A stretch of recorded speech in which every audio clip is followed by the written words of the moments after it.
Right, hello and welcome to our session. I'm delighted to see quite a few of you here late in the afternoon, so thank you for sticking around. I am absolutely delighted to be talking to you this afternoon about Marketplace. And in particular, we're going to be focusing on Debenhams. I've got Ashwar with us from Debenhams, but also two sellers who are using the Debenhams platform to promote and fulfill their wares. We've got Josh from Discounted Sunglasses on the far end, and Dominique from Elk & Bloom in the middle. And I'm going to get them to introduce themselves in a few moments' time. What we really wanted to talk to you all about today is growing our businesses and how marketplaces can help retail expand their capability in the market and showcase their products across a larger number of channels than just their own website. So what we're going to do is try and tackle this topic from both perspectives. I want to get the perspective of a marketplace, Ash and Debenhams, in terms of why Debenhams is inviting suppliers to come and sell their products on their marketplace and what that benefits how that benefits their organization. And then from Josh and Dominique, I want to find out a little bit why they're embracing a marketplace like Debenhams in amongst others and what that brings to their business, and really try and match up the kind of demand and supply of those two entities. So what we're going to do is, so first of all, folks, my apologies. My name is Georgia Laybourne, and I'm the Chief Marketing Officer at Linworks. We are a technology vendor. I'm so sorry, yes, I do come from the vendor side, but we have a wonderful platform that my colleagues here are using to connect their businesses to ensure that they can manage inventory and satisfy customer demand. So I'm going to now ask each of these guys to introduce themselves. So Ash, do you want to kick off? Pleasure, yeah. Hi everyone, I'm Ash. I'm the Marketplace Development Director at Debenhams. As you all know, Debenhams is a household brand in the UK. We've been around since 1778. Oh my God. So I think this is our 246th year in existence as a brand. Our marketplace proposition, however, has only been around for under 3 years. I have been with the business for just over 2.5 years, and I was brought on board to build and scale our marketplace proposition. So yeah, thank you for having me. Nice, yeah, it's exciting to be here. Am I on?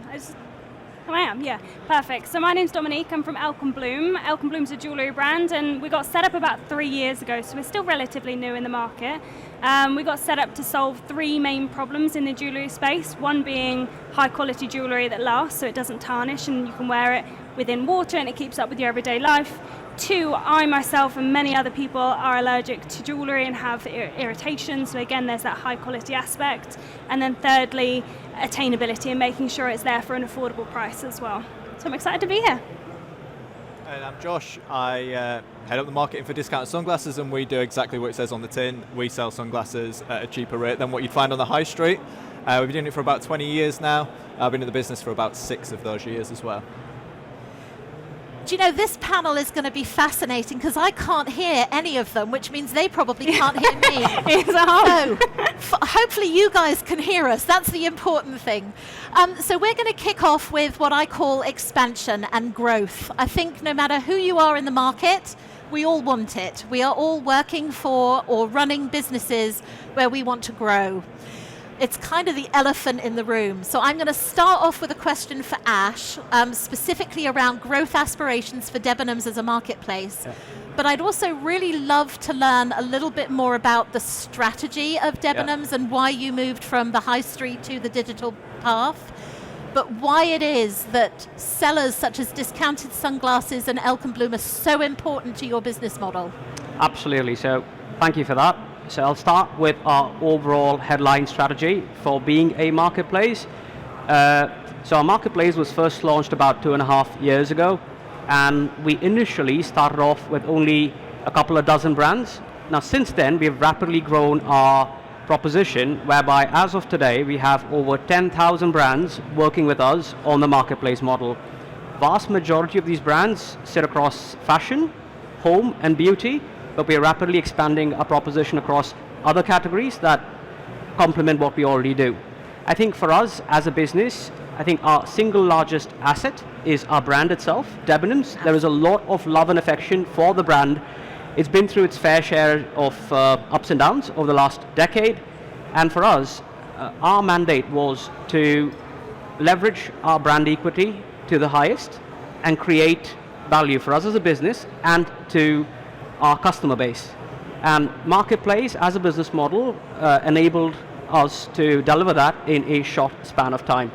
I think if you look at the wider customer mindset, so I think one of the things that we first had to align as a business on was that on the Marketplace model, we essentially have two sets of customers. One, the end customer, but equally, our sellers are also our customers, more of a B2B relationship with them. And we had to have clear strategy right from the very top to align ourselves to be the brand or the seller's partner of choice. Because over the last decade or so, if you look at the mindset of a typical brand owner, it's gone from being, right, should we be selling on marketplaces, to which marketplaces should we be selling on? So selling on marketplaces is a no-brainer, but then it's about finding the right marketplace for you. And I guess there are multiple factors that come into consideration as part of that decision-making process. And there are certain things that we cannot influence, there are certain things that we as a platform can influence. And our goal is to make us as a platform super easy to work with. So if you look at the overall onboarding flow or post-launch trade, we work in a very collaborative way with our seller community. If you look at categories such as home, for instance, we as a business have no skin in the game. Every single product within the home category on Debenhams today is something that is sold by an external seller on Debenhams. So there's no conflict between us as a business and the seller. We win when they win, we make money when they make money. So yeah, that's our strategy moving forwards. Well, and you mentioned Debenhams as a brand, and it's a strong brand. So I imagine, so I'm going to come to you next, Dominique, but I imagine that the Debenhams brand had something to do with you choosing this marketplace as a place to sell, but I'd love to know the drivers of your organization in selling on Debenhams. Yeah, and it's a great point, and I think when you had mentioned about the platform working for myself as a retailer, as well as it working for you guys as a marketplace, is a really important point. And I think when we joined Debenhams, and bearing in mind I said, we're not a huge brand, we only got started up sort of 3 years ago. I probably shouldn't admit this in front of you, but when we got approached by Debenhams, right, we were super early on. This is kitchen table type, checking my emails. Debenhams approached us, and I remember thinking, and I almost marked it as spam. I almost thought, how could a major, British high street retailer be reaching out and saying, we want to partner with you? So this is early days, and obviously I was super excited. I didn't mark it as spam. As we obviously went through the onboarding process, it took a few weeks, and they asked for, your logos, your assets, standard sort of things that they would ask for when you partner with a retailer as a brand. I remember them asking for our accounts on headed paper and thinking, I don't have headed paper, where am I going to get that from? Who creates this?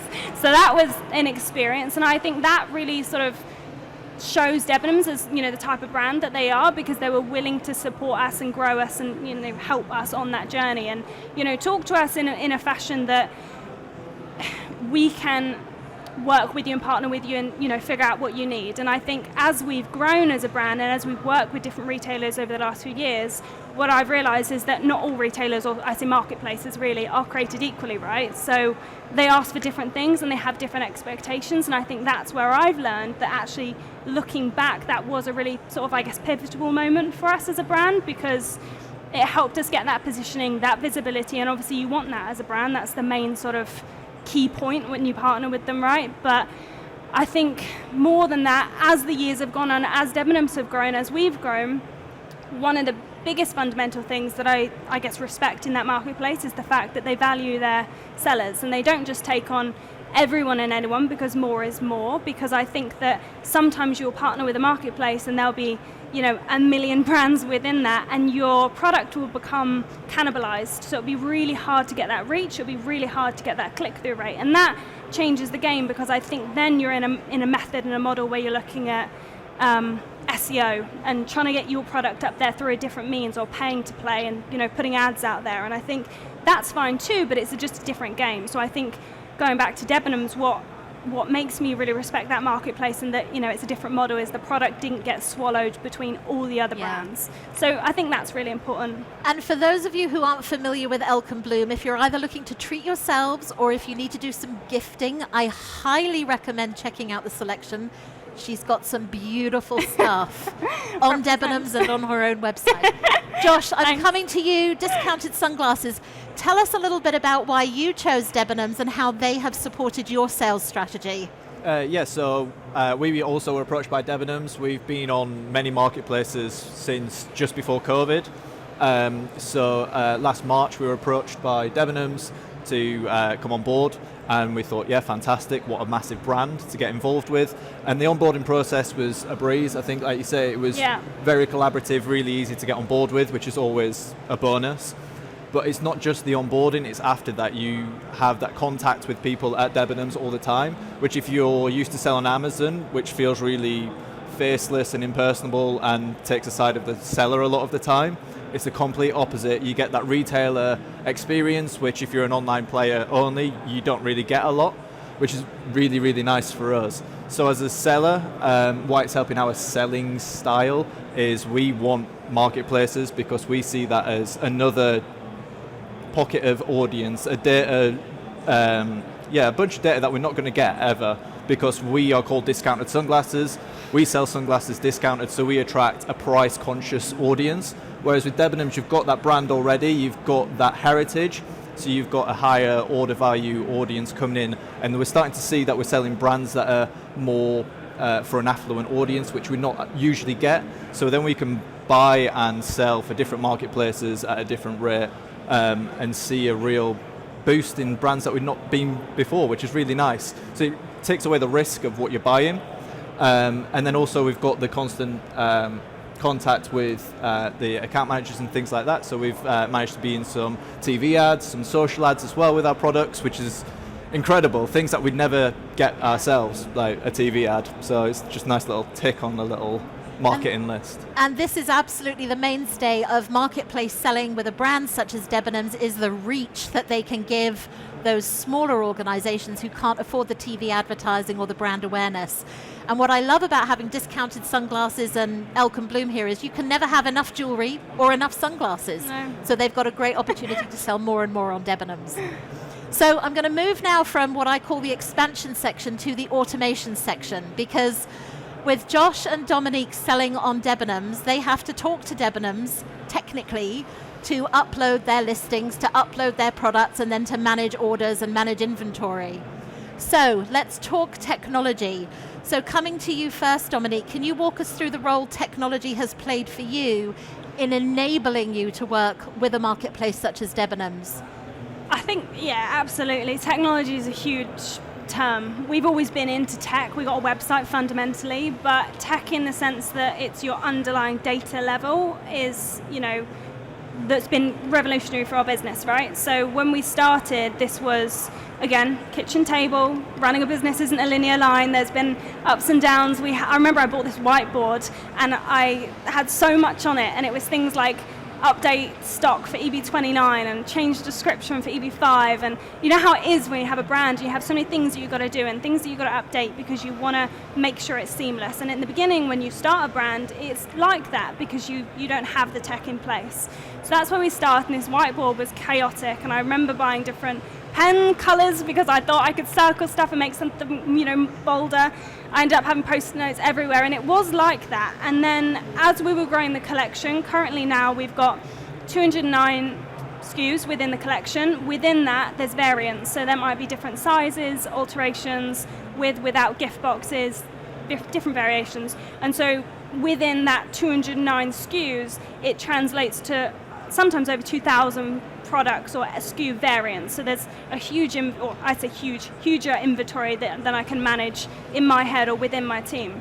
So I originally started, and I was just Googling inventory management software. I didn't understand, what was out there, and I think that's where I first started to figure out, when I sold out on this platform, how does this platform update?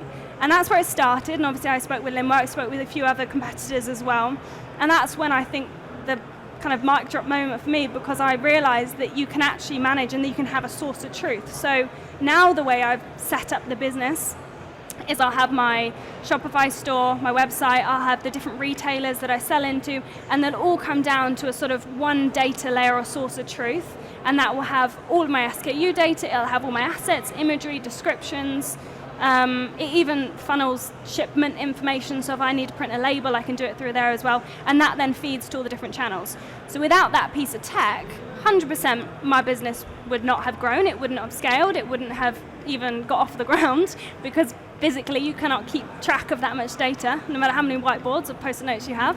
And I think when we took on board Debenhams, that was when the game changed, because that's when we realized actually we need to get something more professional and secure that could manage this inventory, assets, descriptions, all of these different areas. So we ended up syncing with Linkworks. We haven't looked back since, but yeah, I think that's how it's grown. So Ash, from your perspective as the marketplace, how does that pan out for you when you've got a seller such as Dominique automating her connectivity with you through a platform such as Linkworks? And that's perfect for us. So just to give you a bit of context, as a marketplace platform operator, we tend to be quite agnostic in terms of how a seller decides to work with us, right? Our job is to give them choice. Now, we can't influence the way they run their business, but as a platform, we prefer a high level of automation because that then makes the overall approach, the partnership, more sustainable, fit for scale, so on and so forth. Now, what we tend to see is sellers who use a established aggregator, like yourselves, are best fit to maximize their trading potential, not just on Debenhams, but any other marketplace. Absolutely. And it's not rocket science, is it? Now, it also depends on what kind of products you sell. So, for instance, if you sell mattresses, you'll only have, at best, a dozen variants, and that's something you could potentially manage with a low level of automation. But the moment you start looking at fashion or fashion accessories, I think if your goal is to build a sustainable business, I would strongly encourage you to focus on automation from day one.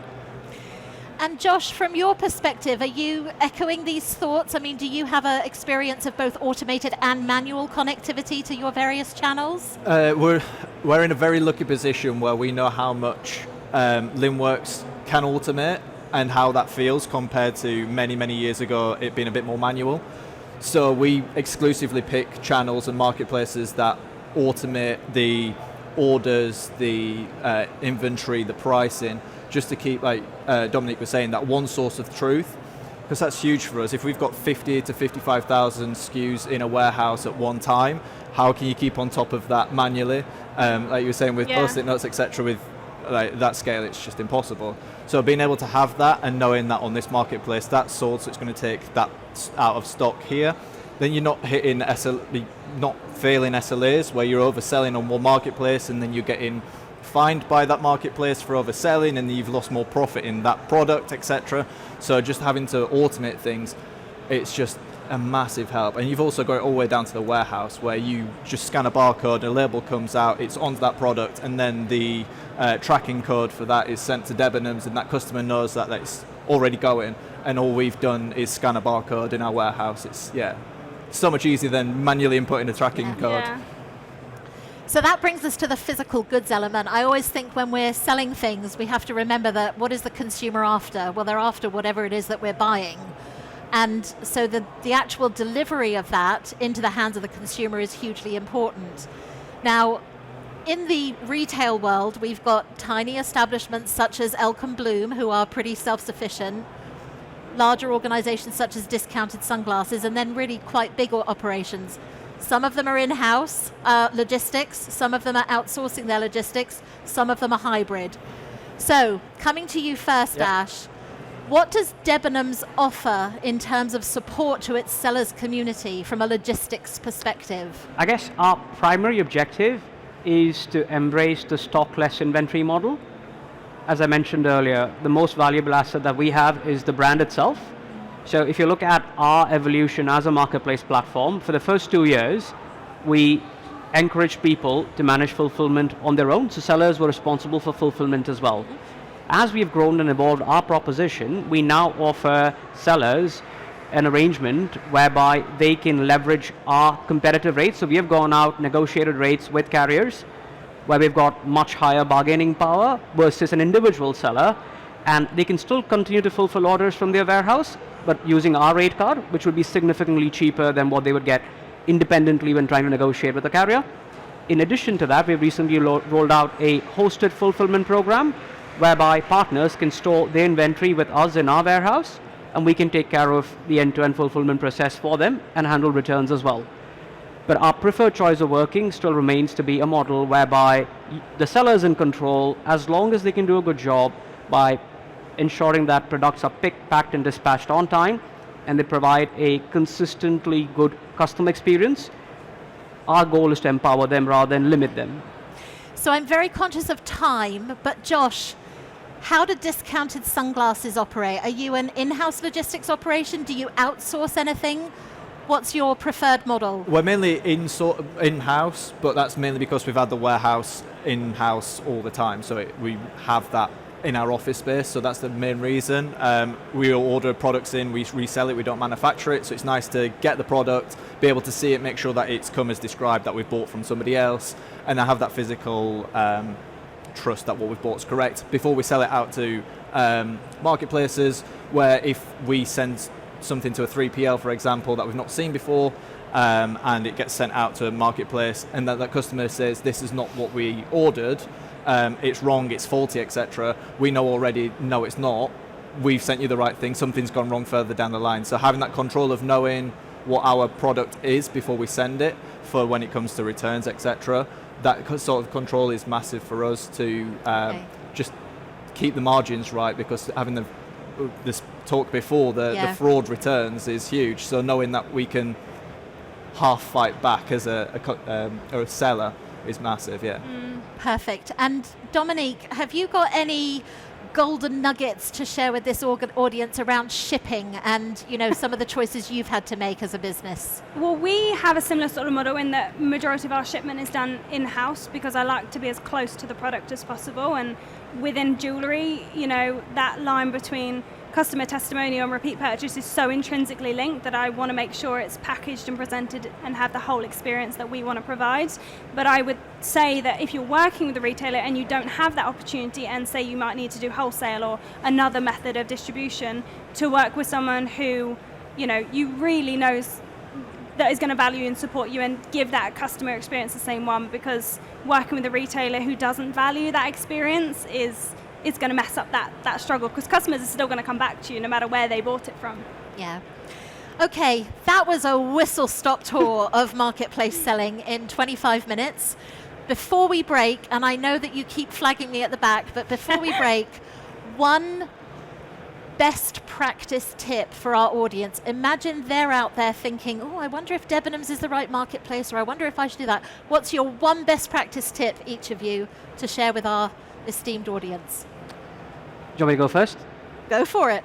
I think the beauty of selling, not just on Debenhams, but any marketplace, is that as long as there's the right fit in terms of what your brand represents versus what we stand for, or any other marketplace stands for, the barrier to enter is very, very low.